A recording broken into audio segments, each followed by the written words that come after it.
by the analyst Guy Shone, the founder and CEO of Explain the Market. Hello to you, Guy. Thanks very much for joining us again here on Euronews tonight. Talk us through some of the work of these two Nobel Prize winners and that link between the world economy and climate change.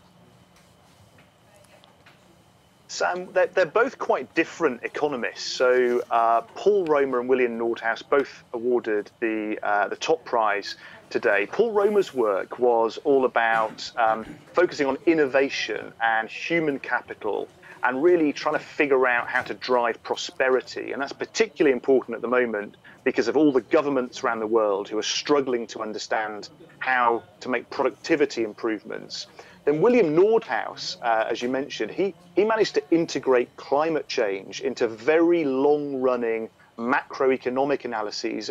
And what he was able to do was to show that carbon taxes can be highly effective when it comes to tackling harm from industrial emissions. So two different economists working in different ways, but both on two of the biggest challenges that governments are wrestling with at the moment.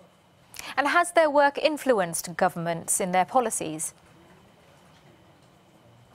Well, I think it certainly has. You know, we're seeing a lot of government ministers very active at the moment when it comes to trying to bring together the world of business with the world of climate change and activism. And I think that's really the next step, is how do ministers actually bring those three or four worlds together to try and get things working more effectively.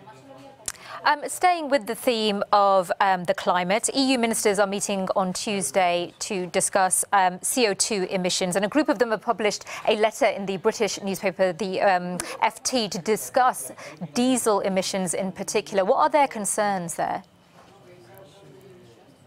Well, there's a range of concerns. So, as you say, there's an open letter in the Financial Times today, and it's really calling for car companies to do more than they have been doing to reduce emissions. The letter points out that emissions are still rising, and it also expresses concern that too much investment in electric car production is being made outside of the EU, and in China in particular.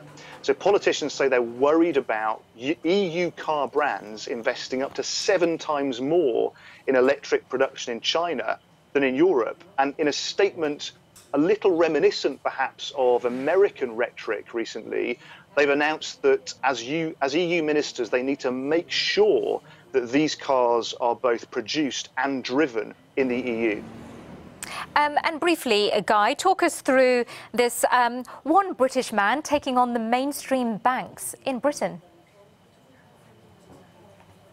Yeah, this is the Bank of Dave, as it will be known. So the brainchild of Burnley-based businessman Dave Fishwick, a man who made himself famous by a series of TV documentaries criticising the banking sector. He's now got together with Cedars. They're looking for investment to get a proper banking licence. And I think critics of the UK fintech sector who claim that actually all the high-tech new banks have really left real people, the masses, behind, I think they'll be encouraged today, and it has the potential to really shake up the sector and challenge the traditional way that fintechs like to operate. Yeah, it'll be interesting to see how the Bank of Dave pans out. Guy Shone, thanks very much indeed. We'll see